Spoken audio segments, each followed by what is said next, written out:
സുരക്ഷാ സ്കീമായി. സാമൂഹ്യക്ഷേമ വകുപ്പിന്റെ ഒരു പ്രധാനപ്പെട്ട ഒരു ഭാഗമാണ്, ഒരു അജണ്ടയാണ് ക്യാൻസർ ബാധിതരായ കുഞ്ഞുങ്ങളുടെ സംരക്ഷണം ഏറ്റെടുക്കുക എന്നത്.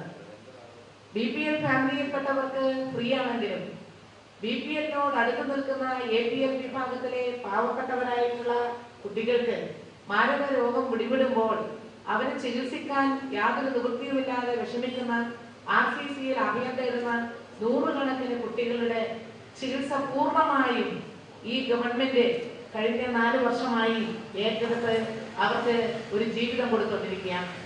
സാമൂഹ്യക്ഷേമ വകുപ്പിന്റെ ഫണ്ടാണ് അതിനുവേണ്ടി ഉപയോഗിച്ചുകൊണ്ടിരിക്കുന്നത്.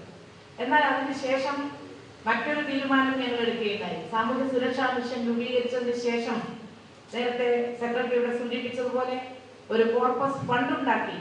ആ കോർപ്പസ് ഫണ്ടിൽ നിന്ന് കേരളത്തിലെ എല്ലാ പ്രധാനപ്പെട്ട ആശുപത്രികളിലേക്കും സൂപ്രണ്ടുമാർക്ക് നമ്മൾ പണം കൊടുക്കുകയാണ്. അത് പട്ടികജാതി പട്ടിക വികസന വകുപ്പിന്റെ സഹായം ഞങ്ങൾക്ക് കിട്ടി.